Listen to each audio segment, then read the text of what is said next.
आप सल्लल्लाहु अलैहि वसल्लम की वफात से पहले उन्होंने सहाबा को बहुत सारे बातों का पहले से बता दिया था कि उनके जाने के बाद दुनिया में क्या क्या होने वाला है। एक दिन हजरत उमर रज़ियल्लाहु ताला अन्हु बाकी सहाबा के साथ आप सल्लल्लाहु अलैहि वसल्लम के पास मस्जिद नबवी में बैठे हुए थे कि अचानक एक बहुत ही रोबदार और हैंडसम आदमी मस्जिद में दाखिल हुआ। उनके कपड़े एक्सट्रीमली व्हाइट और बाल बिल्कुल ब्लैक थे। उस दिन से पहले उन्हें मदीना में किसी ने भी नहीं देखा, मतलब वो मदीना के रहने वाले नहीं थे और उनके कपड़ों और बालों से बिल्कुल ऐसा नहीं लग रहा था कि वो कहीं दूर से ट्रेवल करके मदीना आए।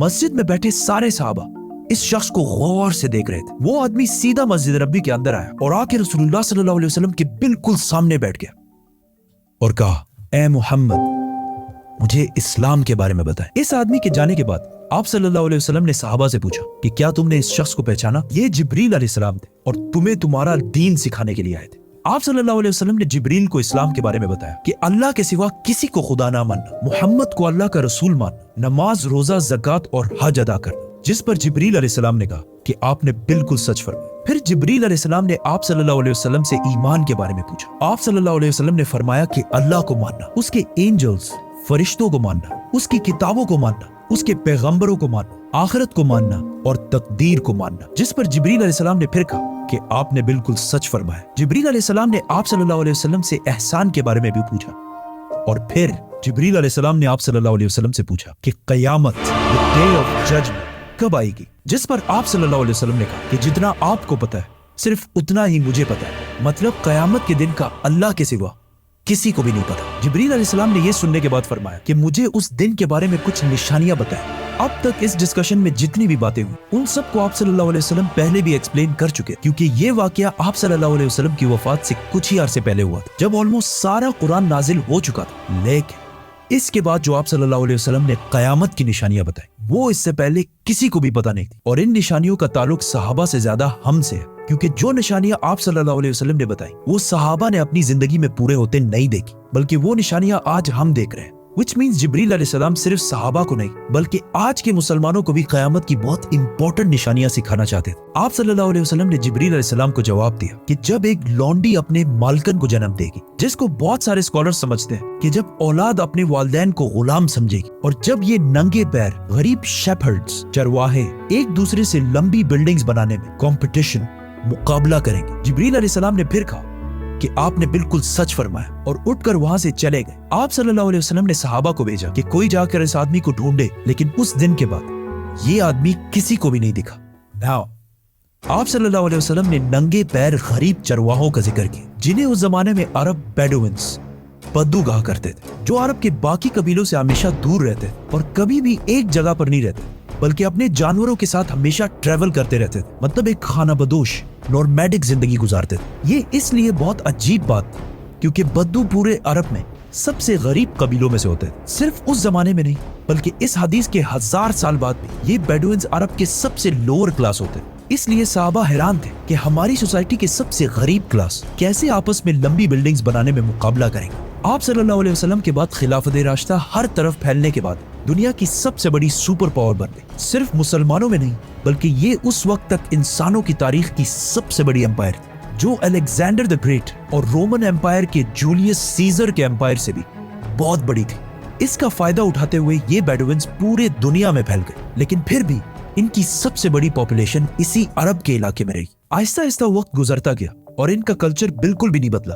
ये बेडुइन्स उसी तरह अपनी जिंदगी गुजारते रहे। आखिर 1000 साल बाद उस्मानिया खिलाफत के आखिरी जमाने में दुनिया पुराने तरीकों से एक नई इंडस्ट्रियल एज की तरफ बढ़ने लगी, तो आखिर उस्मानी खलीफा सुल्तान अब्दुल हमीद ने मुसलमानों को भी मॉडर्न दुनिया की तरफ लाने के लिए बहुत स्ट्रॉन्ग रिफॉर्म्स की और पूरी एम्पायर में बहुत सारे प्रोजेक्ट शुरू किए, जिसमें इस्तांबुल से मदीना तक एक ट्रेन भी बनाई गई। लेकिन इस ट्रेन के रास्ते में हमेशा एक बहुत बड़ी रुकावट थी, यही बेडुइन्स, क्योंकि इन्हीं बेडुइन्स ने इससे बहुत साल पहले 1757 में 20,000 हाजियों को शहीद भी किया था, जिसके बाद उस्मानिया सल्तनत इनके कल्चर को चेंज करने लगी और इन्हें खानाबदोश नॉर्मैडिक जिंदगी से एक परमानेंट इलाके में सेटल करने की कोशिश की। लेकिन बेडुइन कबीले उस्मानिया सल्तनत के इन रिफॉर्म्स से बिल्कुल भी खुश नहीं थे और आखिर सऊदी अरब के पहले बादशाह इब्ने सऊद ने बेडुइन्स को यूनाइट करके ऑटोमन एम्पायर के खिलाफ एक फौज बनाई और फिर ब्रिटिश की मदद से इस पूरे इलाके को फतह कर लिया, जिसे आज हम सऊदी अरेबिया कहते हैं। और कुछ सालों बाद इन इलाकों से ऑयल, तेल डिस्कवर होने के बाद यही बेडुइन्स, जिनकी इससे पहले कोई औकात नहीं थी, अब दुनिया के सबसे रिच लोगों में से बने और इनमें से बहुत सारे मिलियनियर्स और बिलियनियर्स भी सामने आए। लेकिन तेल डिस्कवर होने के बाद इन सारों को पता चला कि ये ऑयल हमेशा के लिए नहीं रहने वाला, बल्कि एक दिन बहुत जल्द खत्म होने वाली है, जिसके साथ इनकी सारी लग्जरीज भी खत्म हो जाएगी। तो सबसे पहले दुबई के बादशाह शेख मोहम्मद बिन राशिद, जो एक बेडुइन बद्दू कबीले से हैं, जिन्होंने एक बार खलीज टाइम के इंटरव्यू में खुद ये कहा है कि उन्हें बेडुइन कबीले से होने पर फख्र है। उन्होंने दुबई को ऑयल से निकालकर टूरिज्म और बिजनेस की तरफ लाया और बहुत तेजी से कुछ ही सालों में दुबई दुनिया की बेस्ट सिटीज में से बन गई।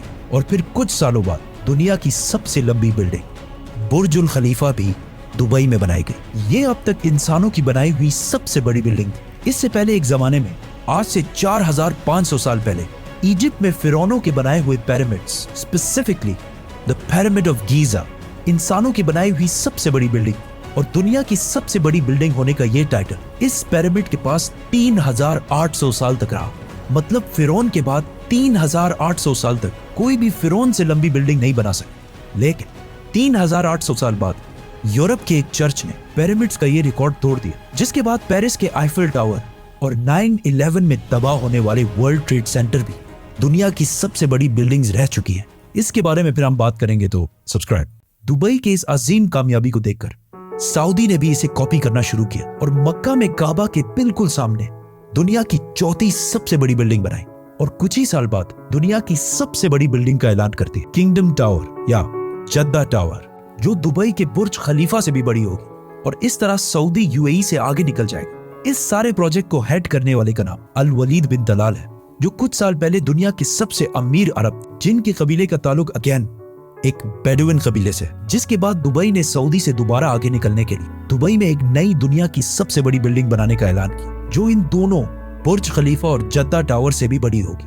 और आजकल हर कुछ अरसे बाद बहुत तेजी से अरब में ऐसी लंबी बिल्डिंग्स के प्रोजेक्ट्स का ऐलान हो रहा है। इवन अरब कंट्रीज एक दूसरे को ये तक नहीं बता रही कि उनके अगले प्रोजेक्ट की हाइट क्या होगी, क्योंकि फिर बाकी अरब कंट्रीज उनसे आगे निकलने के लिए उससे भी बड़ी बिल्डिंग का ऐलान कर देंगे। और इस तरह लंबी बिल्डिंग्स बनाने का एक बहुत सख्त कंपटीशन इन सारे अरब ममालिक में स्टार्ट हो चुका है, जिनमें ऑलमोस्ट सारे प्रोजेक्ट्स के पीछे ऐसे लोग हैं जिनका कोई ना कोई ताल्लुक उन्हीं बेडुइन कबीलों से। और आज ये जो कुछ भी हो रहा है, इस सब का रसूलुल्लाह सल्लल्लाहु अलैहि वसल्लम ने आज से 1400 साल पहले ही जिब्रील अलैहिस्सलाम और सहाबा को बता दिया था कि एक दिन ये बेडुइन्स, जो आज नंगे पैर और बहुत ही गरीब शेपर्ड्स, चरवाहे हैं, वो एक दूसरे से लंबी बिल्डिंग्स बनाने में मुकाबला करें।